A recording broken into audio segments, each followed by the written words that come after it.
All right, everybody. Hopefully you can hear me okay.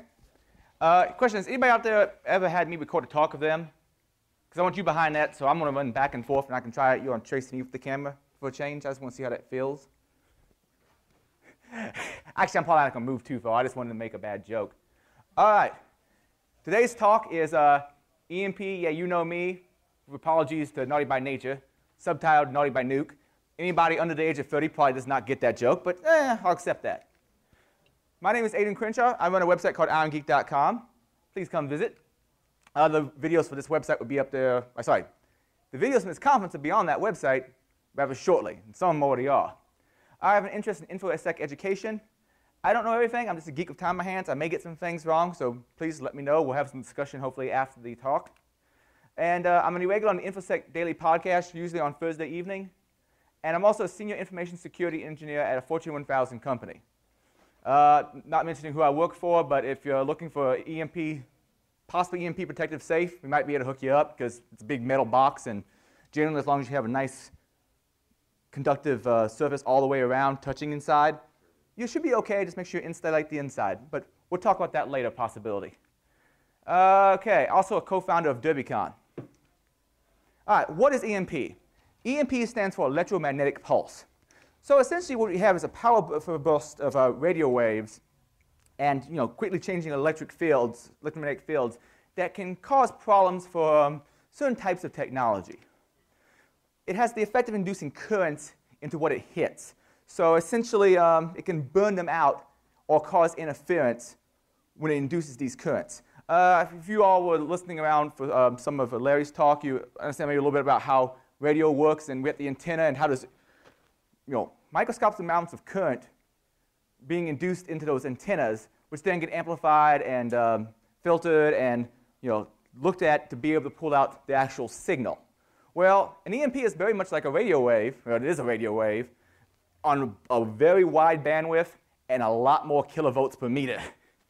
So long antenna runs, for certain wavelengths, you have to tune it for the right thing. And that's another thing that's going to come up with EMP here shortly, is there's a lot of unknowns and a lot of, will this break or will it not? We don't know. But you get the same effect that you have in the antenna, except you have it in any kind of conductor. And when you start inducing that kind of current into various things that weren't designed to take it, bad things happen. An earlier term for EMP from the British was radio flash. And I'll explain a little bit about that here in a second as well. So why did I select this topic? I don't consider myself a prepper or a survivalist, but I did collect a lot of Powell and Press books as a kid. I was an odd kid, and either odd or delta, I imagine. I like the smell of fried electronics as long as they're not mine. And truth be told, I even like the smell of my own fried electronics from time to time. It's just soothing. I also like the smell of solder, which might explain some problems I have. I'm using the lead-free stuff, I think. And there's a lot of scaremongering videos out there, and a lot of justify or not, there's very little science in the videos I've seen. So I've tried to understand this as best I can and pass this information along. It also fit the theme. They told me, well, we got kind of a prepper theme going on, and so what you going to do? I'm like, well, I'm into electronics, and I'm kind of interested in EMP effects, so let me do some research on it. And so keep in mind that this is like a 2 or 3 week period I just boned up on the information, so I could get some stuff wrong. Another reason that I want to do this is there's a lot of signal to noise out there when you start looking up information on EMP. You start reading stuff, and people will speak with authority about subjects they don't necessarily know about, which is something I hope I'm not doing here. I try to find more authoritative research. You do a search for EMP, you're going to find a lot of survivalist forums, and that runs the gamut. I'm not trying to, bash on the survivalists or preppers, but there's some people who think there's effects that aren't necessarily there, and I'll give you some illustrations of that in a bit. I use the Google operator site for mil and site for gov to try to find just gov and mil sites for the most part, but I've also found some other useful resources on the web that weren't necessarily government related. Keep in mind there's a lot of practical limitations on what we've tested and what we've done. Radio waves do weird things. You ever been like listening to a radio or TV, or you've been setting up your Wi-Fi network, and you notice this one little spot in the house, I can get a connection. Over here, I can't.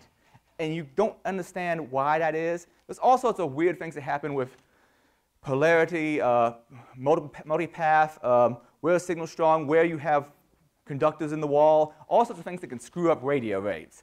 And it's hard to say what will happen when. Also, a lot of the tests I have found information on was stuff that was done during the Cold War. So whether or not modern electronics are as susceptible, more susceptible, I'm going to guess more susceptible, it's kind of varying. Because there's actually, well, there's two opposing forces there. For some of the stuff I'm going to be talking about later on, long conductors, actually you're going to have more current induced into those, but our electronics have gotten smaller. However, as our electronics get smaller, various junctions inside of semiconductors have also gotten smaller and, accordingly, smaller and easier to blow out.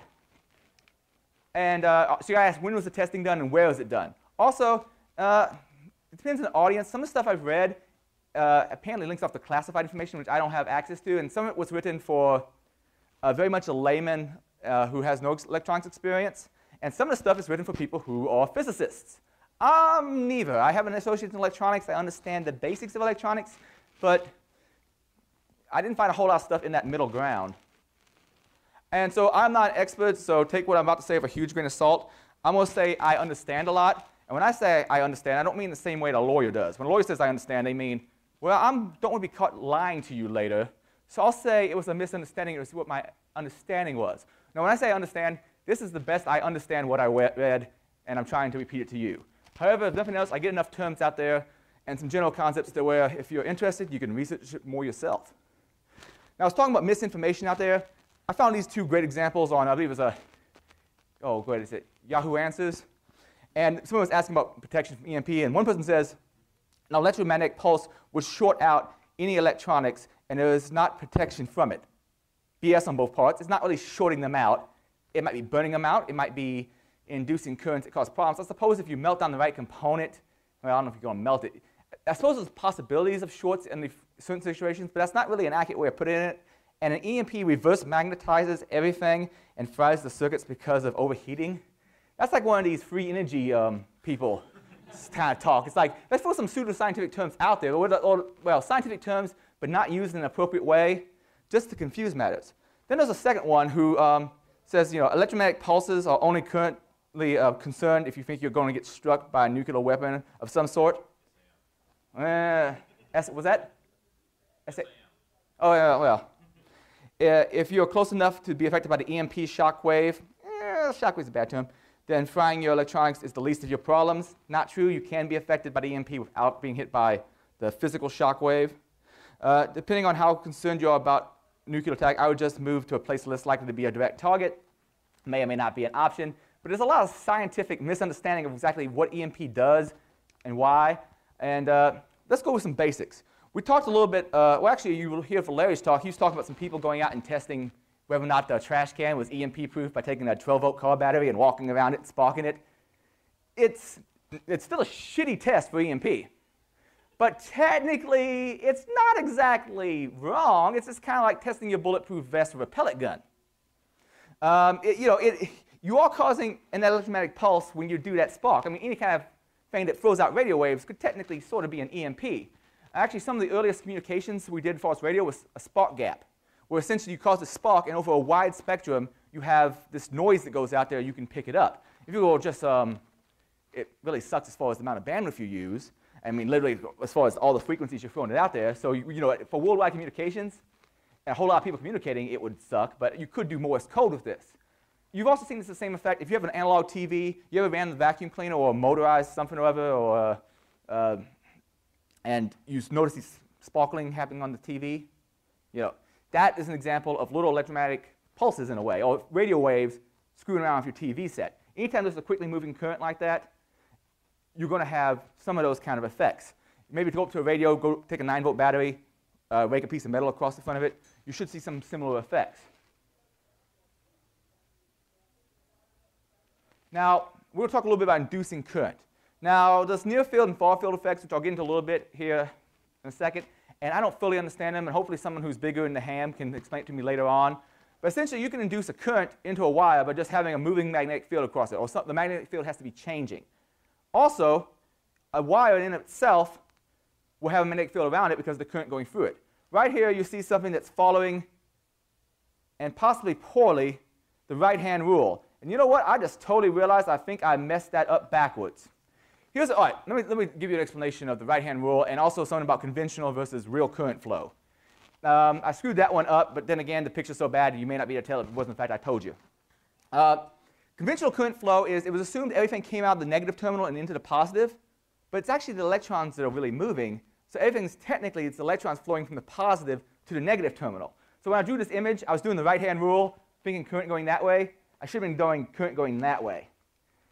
Here's the right-hand rule, and it makes physics students and people who do electronics and radio look silly. It's its main point.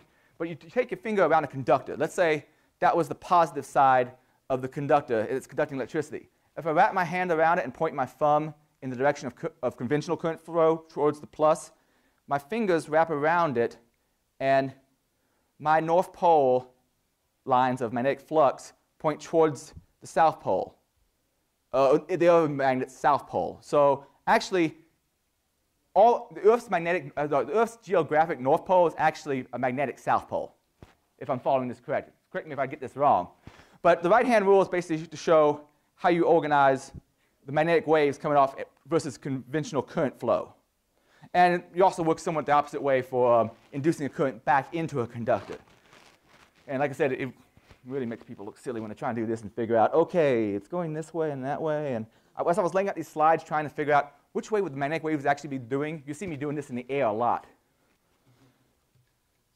And you see that last one, I got it wrong. There's near field and far field effects, and I'd love to talk to someone later on about the explanation of this. The best I can say is when you're nearby something, things act more as the individual components as far as electric fields or magnetic fields. And when you think of like a transformer where one coil is next to the other coil and induces a magnetic, or the magnetism from one induces a current in the other, that's closer to near field effects.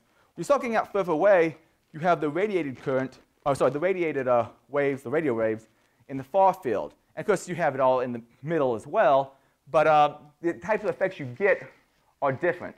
And the amount of energy you actually put out there is different. Everybody knows the inverse square law, where the further out you go, every time you double the distance, you only get a quarter of the power. It's actually the inverse cube rule for near field effects.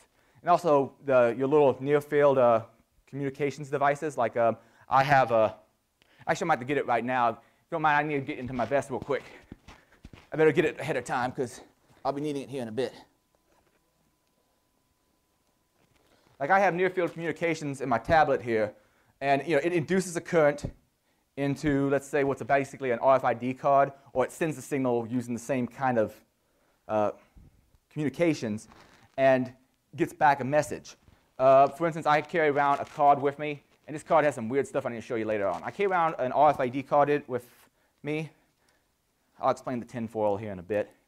This RFID card I've preloaded with a bunch of things. Near field communications is based around RFID. If you've got the right equipment, you got the right type of card, there's all sorts of standards. There is interoperability there. So I got this RFID card that I wrote to with my Nexus tablet. And what I carry around on it is a bunch of strings, like I have the iCars test string for testing out antivirus.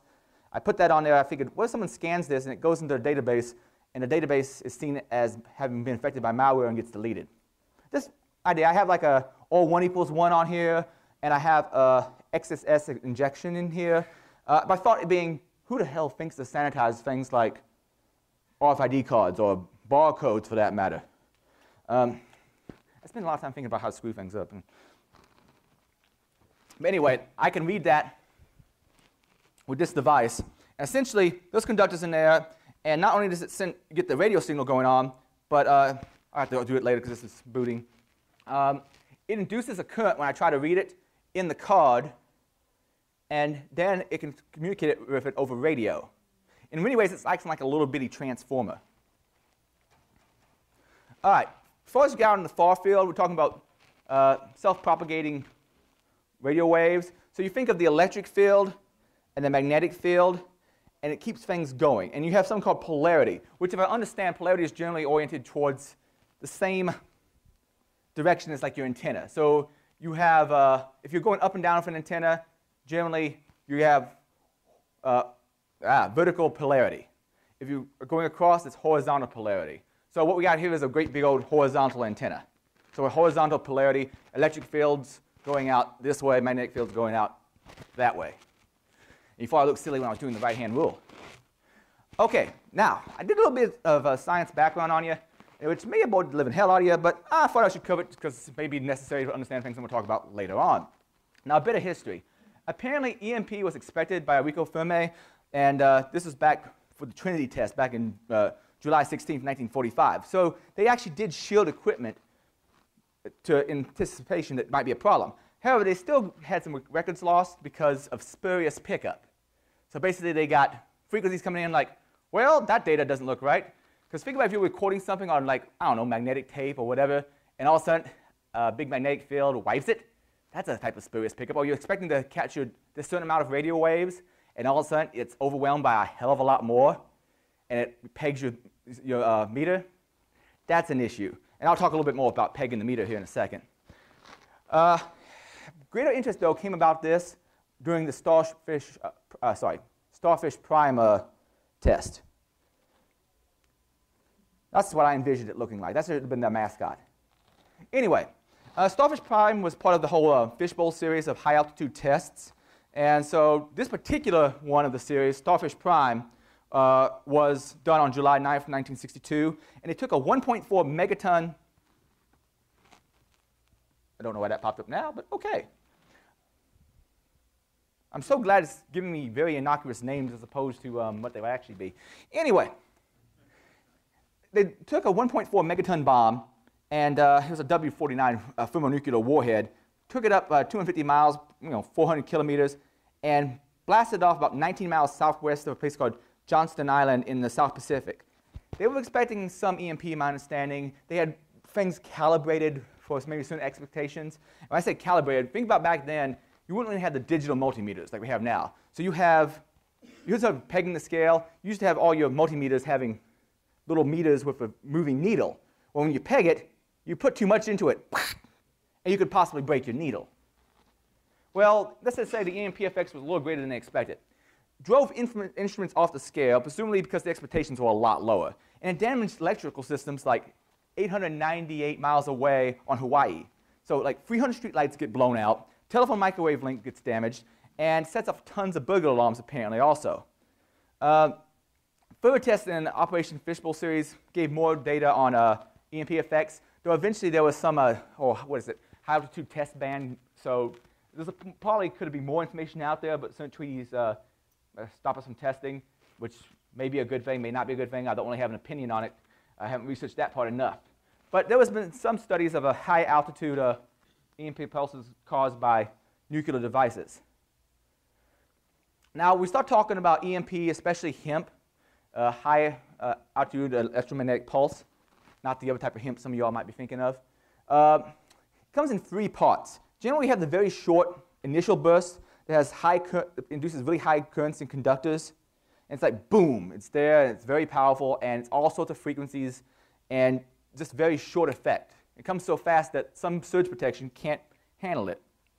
E2 is a little bit more akin to having a lightning strike go off next to you. Remember I was talking about spark gaps causing EMP of a sort, causing wide spectrum radio waves to go out. Well, a lightning strike is basically one big spark gap.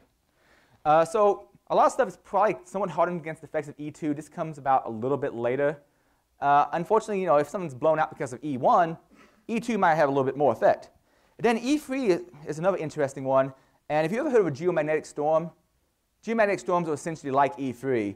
E3 is essentially when your fireball goes up or it affects the nuclear weapon, it screws around with the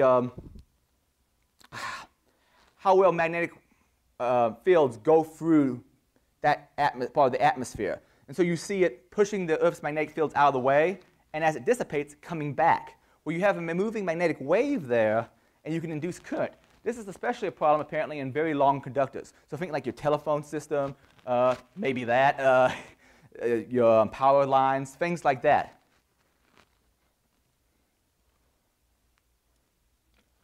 Now let's talk about volts per meter. Here's the big issue. I already told you before, like EMP is essentially radio, but they're a little bit different.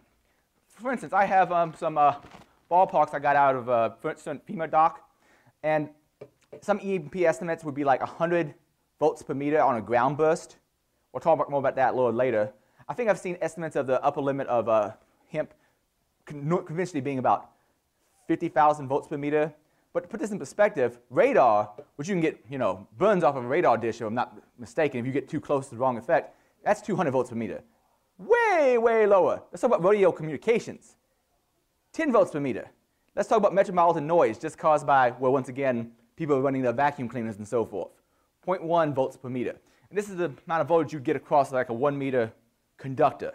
Though, keep in mind, things get a little bit more confusing when you talk about the orientation of the wire and so forth. So predicting what will and won't get blown up, like I said, can be difficult.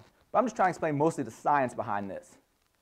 All right, we're going to talk a little bit about a couple different types of blasts. But one of the first I want to talk about is ground burst. This is someone blows up the bomb on the ground or very close to it. I think they sometimes refer to it as a SREMP, a source region EMP. But essentially, it's blown up on the ground. But for various reasons, while you might have a very high electromagnetic pulse nearby, it doesn't get the range the HIMP does. So for a small area, you're going to have more of an effect. But the thing the guy said on Yahoo Answers was somewhat true for ground burst. If you're close enough to worry about the EMP, you may also have other bigger concerns. But it does go out a good way still. So you get far enough away, though, you'll survive the blast, but EMP may still screw with you. There's all sorts of burst locations. The main ones we're going to deal with are these first two. We have surface burst or near surface burst, and it's over a geographic limited area. EMP is an issue, but other effects probably take precedence. And air density may limit range, though that may not be accurate. How do I put it this way? I find various reports and people say things, and I'm not sure that's actually accurate. The idea being that the density of the air causes, and I'll talk about Compton scattering here in a bit, the electrons not to be able to move as far, so you don't get as much of a charge separation. Though I don't know if that's an actual true statement. Regardless, the distance you cover with surface burst is not nearly so much. As you can see, we're going out here, distance from ground zero in miles. Once you get out to 13 miles, you see how it's dropped significantly. The HIMP can go a lot further. All right, HIMP, a little different. You got to get above that 30 kilometer range. Some are way further up than that. That 30 kilometers is kind of important because apparently the sweet spot for causing this Compton effect is like 20 kilometers to 40 kilometers. And I've seen different versions of that. They say that conventionally the saturation, basically the highest numbers of volts per meter you can get is about 50,000. Though my understanding, there's supposedly ways people can optimize to get beyond that. And a 50 kilometer burst, 500 kilometers above the continental United States, in theory, could cover all the continental United States. So flying a huge region. So this is why HIMP is so interesting, because with a smaller bomb even, you can get a very large effect over a large area. And one of the reasons some people would be interested in attacking first world countries with this is generally we have better technology than other countries.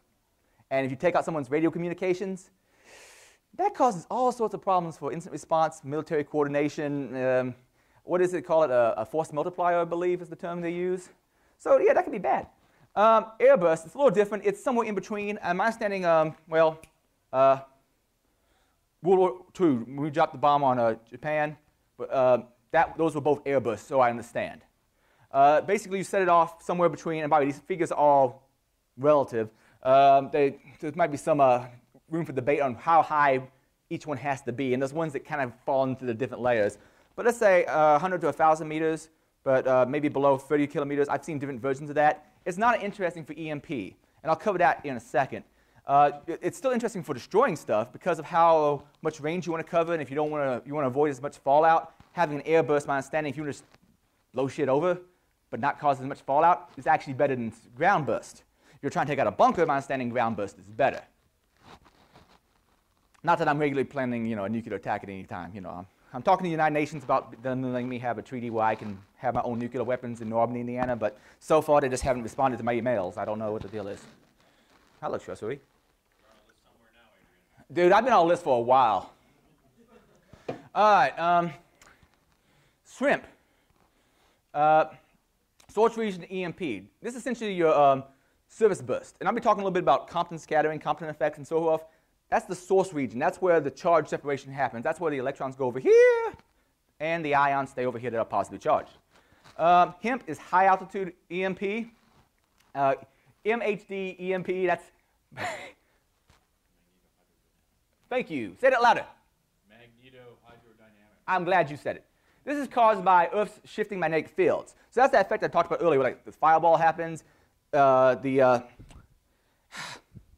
trying to think of the correct term. Magnetic conductivity is not quite the right term, but magnetic permeability, I believe, maybe, of the Earth's atmosphere gets changed by the bomb going off, and the magnetic fields go around it kind of, then come back. Well, you have a changing magnetic field, so you can induce current that way.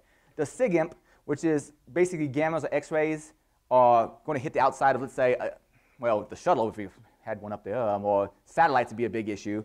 And because those hitting the outside of the ship, or the satellite, induce currents inside of it. And you got to remember some of these, well, I gave you the list for covering the continents of the United States. That was, what, 500 kilometers? I believe the International Space Station is at 300-something kilometers. And there's some satellites in low Earth orbit that would, you know, be within that range. So that's an issue if someone wants to take out communication satellites. They can take out these satellites and some stuff on the ground. And there's also NEMP, non-nuclear EMP, which we'll talk about here in a bit. Sounds like science project time. All right, we're going to talk about the first type. And I got busy with the animations. And, you know, pardon me, I may have been drinking a little vodka while I was putting together these animations, but we'll see how they turn out. All right, first of all, we have the ground boost. Boom! Well, that causes an effect. You have the ground absorbing some of the gamma rays as they go down. Gamma rays, in my understanding, are basically very high-powered X-rays, very powerful ionizing radiation. And because of that, it knocks electrons out of the air. And because the air has electrons knocked out of it and move away, you have a charge separation, and you have a movement of current. We talked before, movement of current makes those radio waves. Well, at this point, we have a dipole of sorts. And the dipole in this case is mostly upwards because the ground absorbs some of the gamma, so you don't get as much electrons going that way. The Earth has a return path through it for electrons. And remember I was doing that right-hand rule before? Well, that is because, let's say the electrons are moving this way. Well, actually, I should be going with positive flow, so it would actually be this way, and this would be pointing out. So these little dots is the magnetic field pointing out and kind of around, but this is producing that magnetic field outwards. And that was at like 100, depending on what you blow up, I suppose, 100,000 kilovolts per meter. Now talk about airburst. Airburst, not as interesting from EMP effects. Essentially, you have a much more even spread of the gamma rays. So you have that Compton scattering where it knocks the electrons out of molecules in the air. You have this current. And because of differences in atmospheric distance, you still get some EMP effects. The idea being is, since you have it happening in the middle of the air, you know, almost as many electrons get knocked this way, that way, that way, that way, that way, as it do straight up. And so it kind of balances itself out. And you want to talk about looking silly while trying to do the right-hand rule on this. I was going, okay, if this one's going this way, this way, this way, this way, this way, this way, this way, this way, I was trying to figure out how it goes. And there's probably a few times where I screwed it up because I keep doing, when I went to electronics school, where, you know, we basically used actual electron flow, but doing the right-hand rule of current flow messes with my mind a little bit. But anyway, because it kind of equals out to a degree, it's not as important as far as EMP from my understanding, but you do have a slight vertical dipole going on, so you do still get some EMP, because there is differences in the, well, the density of air. It's going to be less dense as you go up, so the electrons can flow further up. Now let's talk about the interesting one. We'll talk about chain of events for E1 and E2 for HEMP, high altitude. So you blow something up way up in the atmosphere, let's say above 40 kilometers. Gamma rays caused by the detonation go out. I call them little blue bubbles. The earlier ones were green because, you know, Incredible Hulk. Knock electrons out of the atmosphere, let's say in the source region, like 20 to 40 kilometers altitude, and in a mostly down direction. These get caught up in Earth's magnetic field, and it causes them to change direction going around the Earth's magnetic field, and you have an EMP blast that goes down. And people talk about distance. My understanding as far as the inverse square rule, because EMP is coming from such a large region, it's not like being radiated by a point source of light. So distance doesn't matter quite as much. It more matters altitude and what you can see via line of sight. So gamma ray diffusion and other effects cause the E2. That was that effect that's a little bit more like lightning, not quite as bad as far as quick rise times and so forth, but can still screw up things. But it's easy to prepare for. Now that brings us to E3. And if you're just worried about geomagnetic storms, which we'll talk about a little bit later, my understanding is they're basically characterized by E3. Essentially, you have the blast going off, and this messes around with the magnetic permeability. There we go. And causes the Earth's magnetic field to kind of move out of the way and then come back. So we have like long conductors, like, well, power systems. This could possibly overwhelm them. And another issue with EMP is the spread spectrum over which it's over. Like here, I think this is for the most of the E1 effect, perhaps. But you see that large range. We're covering, electric power, audio, all the radio frequencies that hand people are normally going to be messing around with, UHF radar, all the way up till we get to like visible light, pretty much. So filtering for just this stuff could be an issue. And it's going to cause lots of interference. Now, while the EMP is going off, of course, your radio is going to be hosed regardless. You're not going to be able to get any intelligence out of that. Hopefully, it's going to survive depending on where you store it. And we'll talk about that here in a bit. And Larry's probably done more prepping on that than I have. I've been mostly doing research on the scientific effects of it and seeing if I can explain it with pretty PowerPoint animations. All right. Latitude and altitude make a big difference. Like I said, if you do it somewhere in the middle, you don't necessarily get that same charge separation. You do it high enough, though, you can cover a huge, huge area. Let's go ahead and go to the next one. OK, altitude, yield, all sorts of things matter in EMP production factors. Like people go, well, it's kind of hard for a third world nation to put together, like, say, a 1.4 megaton bomb. You don't really necessarily need that. There's other things that are important, more important than yield. That was a thermonuclear device, which my understanding, I think the Starfish Prime was an H-bomb. My understanding, because of how it works, it doesn't actually have that prompt gamma burst like some others do. And if you do the series events a little bit wrong, you can have a problem where let's say it heats up the area first, and the gamma rays really don't get a chance to, it changes the conductivity of that area, and you don't really get that electron flow.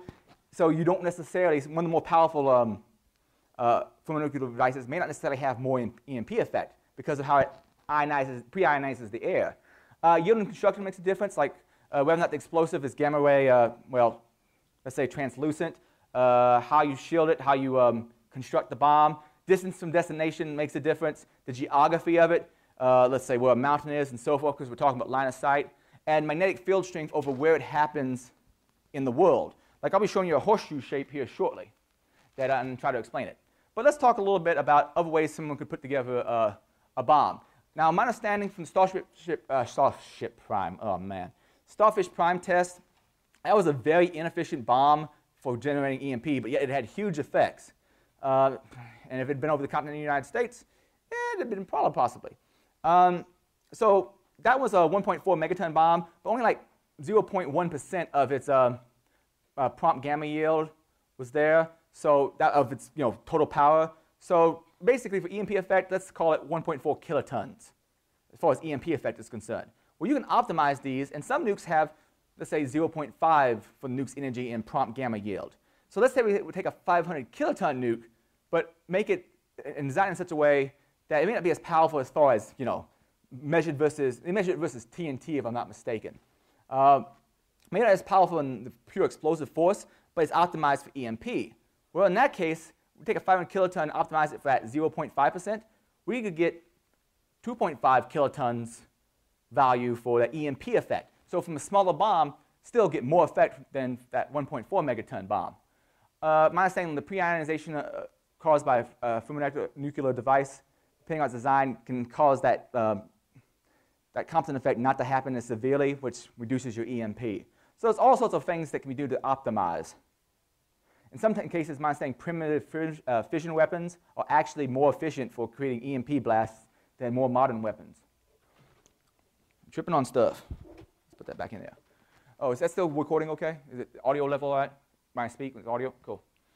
We had the horseshoe effect. Because of how the Earth's magnetic fields work, things get bent back in a slightly different way. So it's not like it's a circular, it's not like a flashlight holding it down in the center is like the brightest, and it kind of gets dimmer outside, you have a weird horseshoe effect depending on where the blast happens. That's because of how the Earth's magnetic field is shaped and where it's throwing stuff down. But I believe this one was a picture for like a detonation blast 400 kilometers above the Earth. I'm not sure what the megatonnage on it was or the construction. But there's also the entry points for these signals to get in. So it's direct, let's say through holes. Like you have, well, we were talking about building boxes. Like let's go back to the safe example. Well, some safes would still have a little bit of a lip around there. The idea is not to let a human get in, but not necessarily to make it airtight, or even more than airtight. So something can still get in. Or let's take ammo cans. Ammo cans, and the wavelength I suppose would still have to be very, very small and get, I have to imagine, reflected around some. But an ammo can is not a perfect conductor all the way around because of that metal, that paint. So you put that lid on there, yeah, things could possibly get in. There's also induced current that comes in. Let's say you have a fairly well-shielded metal box. You still got to get power into it. If it's a building, you may still have to have antennas and radios out there to get stuff in. There's network cables running various places, telephone wire, other types of cables, plumbing. So this is all stuff that current can get induced in and get into a facility. Now, there's a couple of different damage types we'll talk about. There's functional damage, and this is basically overload. You hit something with so much voltage, it heats up and fries. Blue smoke, it's gone. By the way, everybody knows that electronics are magic and it operates on blue smoke. And when the blue smoke escapes, it's like a genie. They're no longer magic, so no longer work. Okay, just so you know. Actually, if you want to understand basics of electronics, there's a book called, oh great, electrons don't exist, there's no such thing as electrons. Well, this guy explains all of, well, most electromagnetic theory you need to know in form of like these little hippie greenie guys who just want to go party with these greenie girls, who I guess are the positive charges. And it explains everything like from resistors to capacitors and everything as little greenie guys trying to go get to the party. It's really a cool book if you ever can find it. Anyway, there's also operational damage. And this is like a little bit of current induced on, well, let's say you have an OR gate or something like that in a circuit. If you induce, let's say an AND gate, normally you only have one high and the other one's low, but if that current induced by EMP makes the other one high, you just change the logic at that gate unintentionally. So imagine this hitting like a CPU, all sorts of weird effects happen. And they do try to compensate for this kind of thing in, well, for other types of radiation possibly causing problems in space. If you look at the cost of some of the CPUs in space versus the amount of performance you get, but they don't use the general commercial off-the-shelf stuff that we use. It's not nearly as fast, but the idea is to make it robust for not so happy environments. So that's like two types of damage you can cause. Operational damage is just going to be that short-term thing, but it can still screw up the equipment, cause things to crash, and so forth. Now, let's talk about optimizing for a super EMP nuke. Can you optimize a nuclear bomb to have more of an effect? And I covered a bit of this earlier. If you're going to reduce that ionization from heat in the initial part and make the case an explosive gamma transparent and produce as much gamma as quickly as possible, you could optimize for a greater EMP effect. And I've seen it said that the saturation for conventional nuke would be like that 50,000 kilovolts per meter. My understanding there's ways of getting around that, getting over that. That brings us to non-nuclear EMP.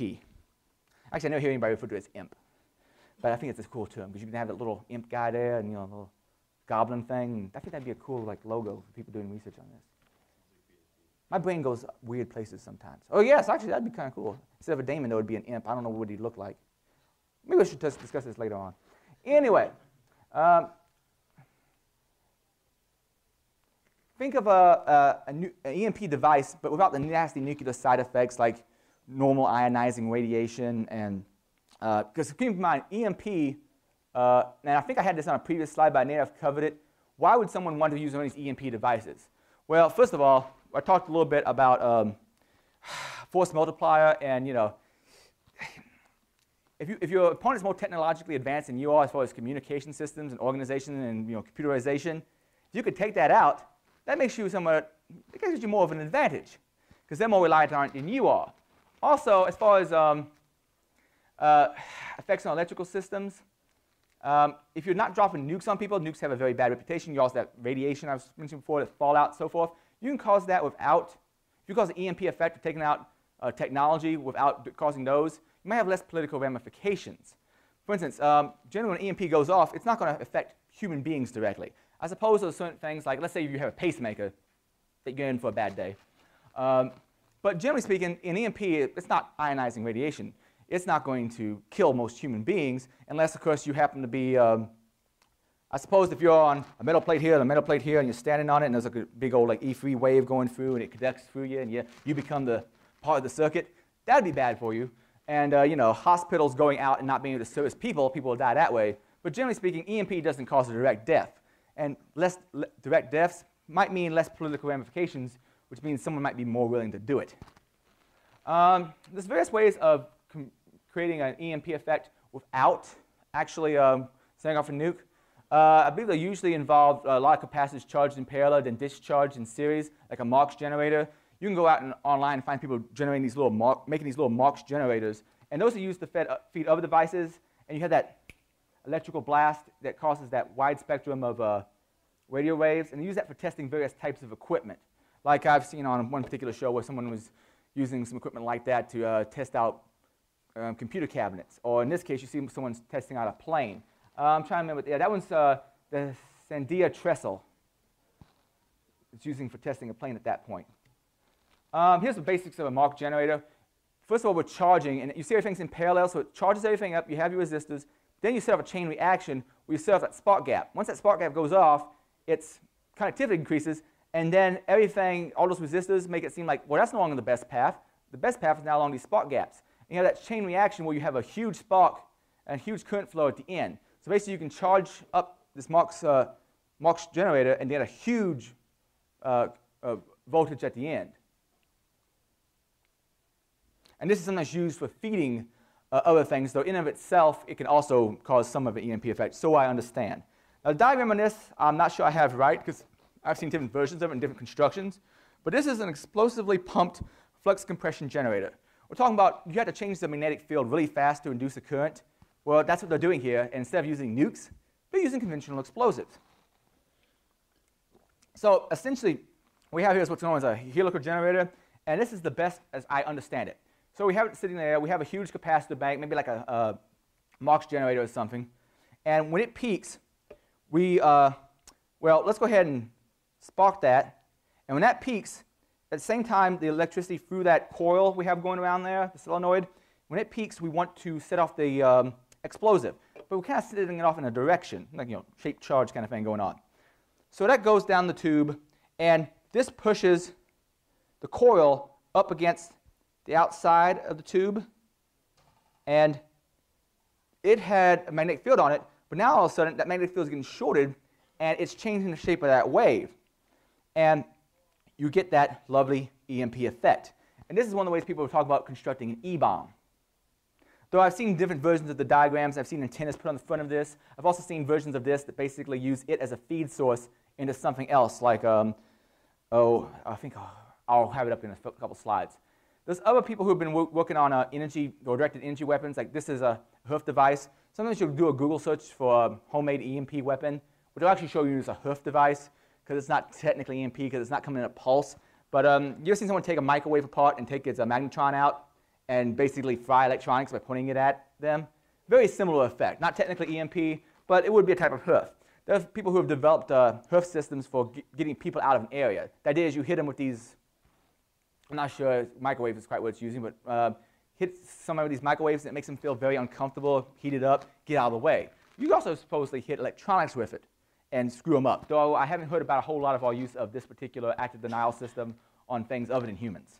But that's an example, and like I said, some people have taken apart microwaves to do it. And there's also the Vindicator, which is a way of producing EMP, and you bring some kind of like high voltage, high current source, to my understanding, to the terminals there, and you can generate a big EMP effect through conventional, well, I shouldn't say conventional, but non-nuclear means. Then that brings us to geomagnetic storms. And sometimes people also get confused. I'll talk about, well, once the geomagnetic storm goes off, my radio is going to get fried. My understanding, as long as your radio doesn't have like huge antennas on it and it's not plugged into the power grid, the geomagnetic storm in itself won't take it out. Now, the geomagnetic storm, like I said, if you have it plugged into the wall, that might have overvoltage coming in, and your electric power grid may go out because long conductors and induced current in those could screw things up. Like I said, this is very similar to the E3 effect, but essentially a geomagnetic storm is caused by space weather. Let's say the sunspot on a solar flare causes a coronal mass injection. Not that I totally understand what that is precisely, but it causes problems for the Earth's magnetic field a little bit later. So you have kind of that effect where the Earth's magnetic field gets moved out of the way and maybe comes back in. And this has caused real-world effects in the past. Like, let's say 1859, there were supposed like telegraph systems, if I remember, who got screwed with and like set on fire because they had those long conductors, and it messed around with those. Now imagine if that happened to a modern-day system, because we have a whole lot more wires running around than we did back in 1859. Also, if you look in 1989, it's a little bit more current, the hydroconvex power grid was supposedly taken out by a geomagnetic field. At least that's my understanding what the explanation was for it. So it actually has happened in modern times. And while you wouldn't have the quick effects of like the E1 and E2, you could still screw up things and be completely non-nuclear and still be natural. Now that brings us to what types of tech will survive. And this is a thing where I have to say a lot of my understanding, or here's the best guidance I can find, or here's what the information I've read leads me to think, but it's hard to say. Radio waves, like I said before, do weird things. What will and won't survive depends on where it's at, whether or not it's plugged in, maybe how it was oriented, all sorts of things. But like I said, it can be unpredictable. So solid state in general is more sensitive. That'd be your things like your modern transistors, your diodes, things like that. I was looking around for solar panels and whether or not they'd be screwed up. My understanding is the little, what's the term for the diode on it that keeps it from becoming a load if there's no sunlight out? There's a little diode on it that when you're charging the batteries, it keeps it from becoming, the current from like flowing back if there's no light out. Well, that could possibly get fired, I suppose. But in general, solid state is more prone towards problems. What's known as thermionic technology, like vacuum tubes, is more resilient. I've heard tales of like Russian jets back in the Cold War still using vacuum tubes in part because, well, probably because Russia didn't have as good a technology, I imagine, but also because supposedly it would survive EMP better. Though how truthful that statement is, I do not know. Also, there's certain problems with this. People say, well, I'm going to keep a bunch of vacuum tubes around so I can function after the bomb. Well, a buddy of mine who's a ham pointed out that you probably got to suck up a lot more energy using a vacuum tube-based radio, and try building something equivalent to a modern computer out of vacuum tubes. It ain't happening. So, power consumption and so forth. Now, fiber optics is an interesting thing. People talk about, bringing data in, because I talked about, let's say you have a completely shielded metal box that you have as your bunker. How you go get power in? How you go get data in? Well, fiber optic would be one thing for data because it's not conducting. It's conducting light, but not electricity. And shorter conductors are generally better because the less range over which you have to have that current come in, the better. The less area for it to actually, well, it would be like the number of turns you have in a, to a degree, I suppose, number of turns you have in a transformer. If you don't have as much conductor there to induce the current into, you'll hopefully get less current. So shorter conductors are generally supposed to be better. As far as Fry chart, and I got this from another FEMA document. Motors, my understanding, and transformers are generally going to be okay, although I've heard effects of E3 supposed to be able to blow those out, well, at least the transformers, because you just have windings of metal, and generally it's fairly robust. Vacuum tubes, fairly robust. Transistors, though, and really small microchips, not as likely to survive, so understanding from FEMA resources. That brings us to surge protection. Let's say you have that shielded area off, but you got to power it somehow. I suppose you could, if you knew it was coming and you had everything battery powered inside, you could then shut off your outside connection. That would do the job, but that's probably not going to be practical. The question is, there's all sorts of surge protection out there already, and it's probably going to be capable of stopping that E2 effect I mentioned before. And I'm going to guess probably, well, I'm not sure about E3, but you have like fuses, like a lot of your surge protectors, like the one I blew out earlier today. I wasn't actually experimenting with a homebrew EMP weapon. I'll deny it to anybody who asks. Metal oxide varistors are used that once the current gets over to a certain spot, or the voltage gets to a certain spot, they become much more conductive, and they'll shunt current to ground. That's one of the common ways they construct surge protectors, along with a fuse inside of them. However, it takes a little bit of time before that blows, and before that metal oxide varistor will actually do its thing. But the effects of E1 can happen in 5 nanoseconds, thereabouts. I've seen different figures. Will that react fast enough? And I have seen charts that list like different types of metal oxide varistors, I think, in the same ballpark as far as how fast they react. But that's a huge issue there. I've also seen someone's diagram on how to build a EMP bunker. This is, I think, from a military website that shows something to keep the voltage spike from happening, where they basically have an isolation transformer. And I see the capacitor here. I'm still not sure what this component is. If anybody can tell me, well, find me a place on the line where you can see a diode that looks exactly like that. I'm still not sure what that symbol even represents. And I'm sure when people watch this on YouTube later on, we'll get a lot of comments. But the thing is, I got a lot of comments when I asked on Twitter, and a lot of them varied. Well, we'll bring this, I think, the next diagram in a few bits. Another thing to think about is power sources. What's actually going to survive? This is so in need of further tests because I hadn't found good information. We're talking about motors and transformers generally would be fairly survivable, especially if they're hooked off the grid so they're not get hit by E3. So traditional fossil fuel generators should keep functioning. The rest of the power grid, though, that's controlled by SCADA systems may have an issue, since the electronics that control the grid might not be there to help coordinate things.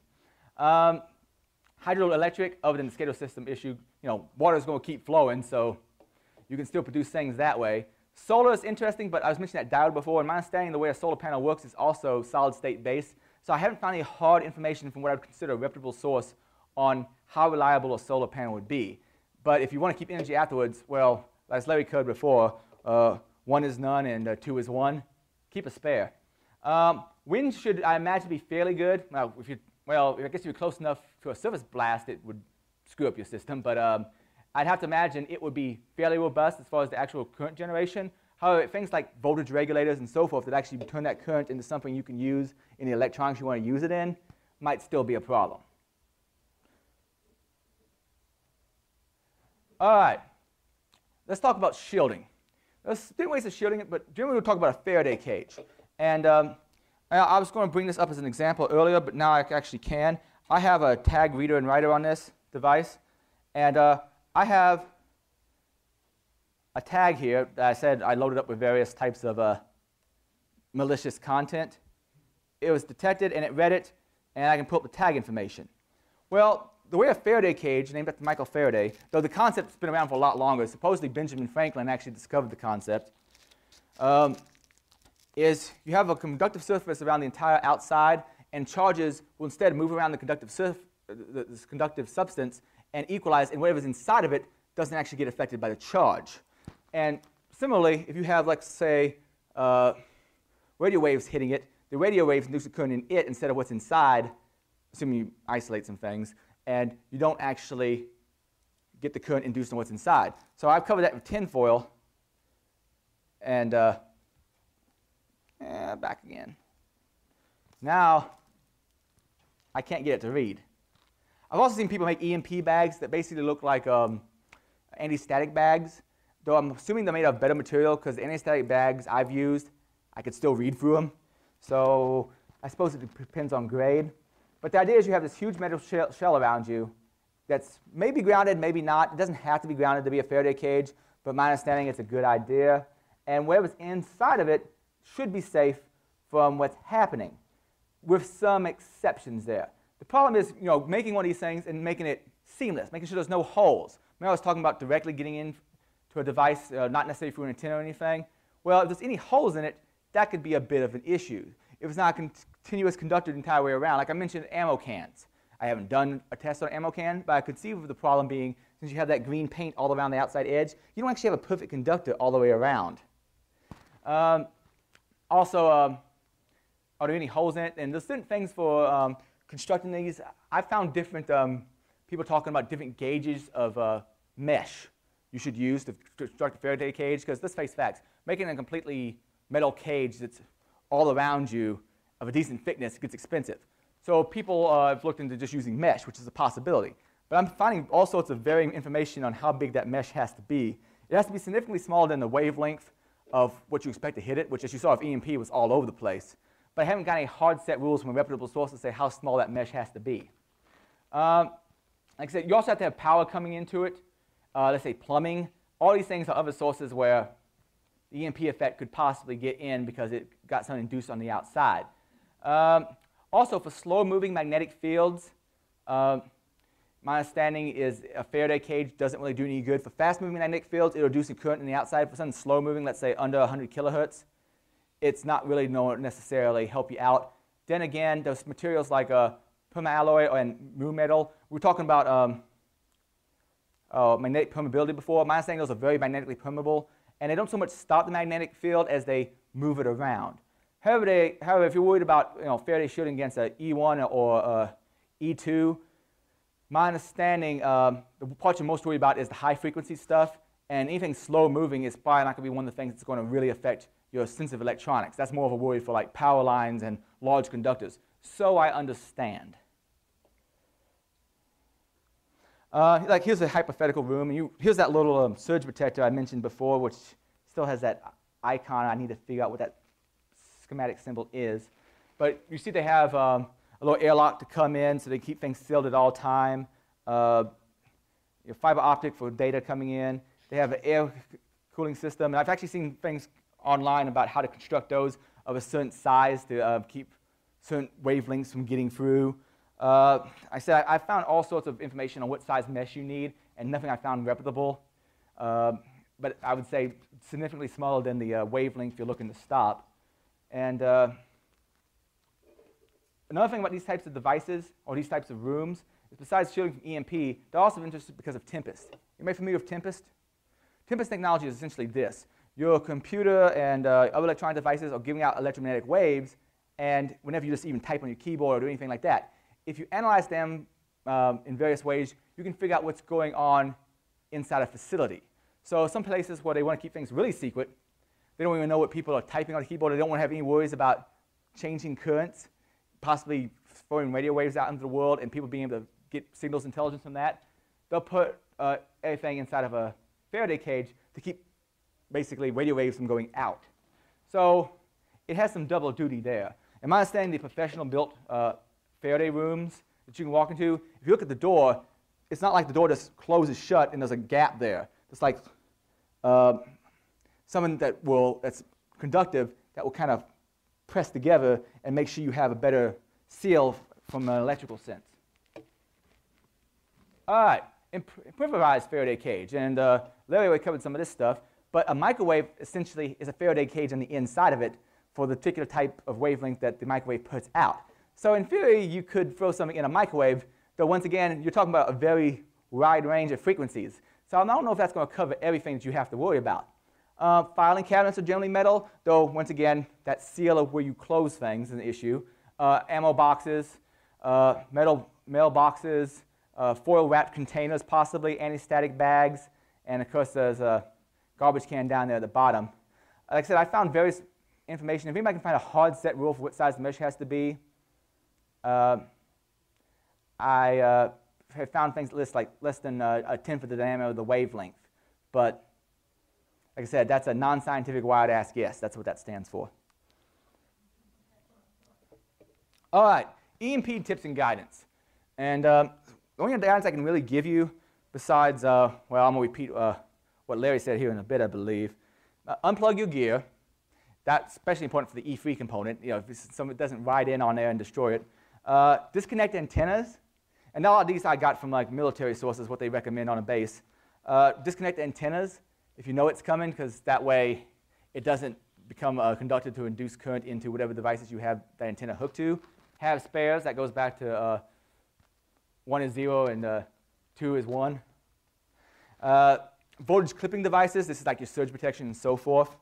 Though, like I said, I'd still like to see some more research on how fast one reacts and what will actually happen. The thing is, a lot of this stuff is kind of conjecture because, well, we haven't done those high altitude tests in a long time, at least not that I know of, at least not officially. I'm not in that ballpark, so I don't really know. Avoid large loops. I've even heard people talk about unspooling large wires so they don't become a little transformer. Shielding conduits and cables with, let's say, well, your natural shielding that you have around like any kind of coax, at least is some protection. And bury lines, though I've heard people say to bury lines, I've heard people say not to bury lines. The military source I found was recommending burying lines, so at this point I'm going to recommend burying lines underneath the ground so it's a little less susceptible. You can get some shielding at least. Now, for those interested in doing some more research on this, there's all sorts of good stuff out there. There's the EMP Commission report, which has some information on testing, but not nearly as much as I'd want. And that's one of the more current things on it. The effects of nuclear weapons, chapter 11, is interesting for reading up on. I pulled some stuff from that, though I think the version I pulled up was from 1978. But I mean, the core physical effects we had a good handle on. I'm just not sure how well it tells us about all modern technology. FEMA has some information on this particular attack vector. Wikipedia has an EMP article, which was largely written by a guy I'm going to mention at the very end of this slide. So I understand, at least. Electromagnetic pulse threats in 2010. This, Mr. Miller was writing about, well, in part, non-nuclear EMP and how it could be used, and I found him useful when I was constructing my presentation. The electromagnetic bomb and weapon of mass destruction. A lot of stuff I have as far as my helical generator, that was from there. And I think as well as an E-house site I believe I visited.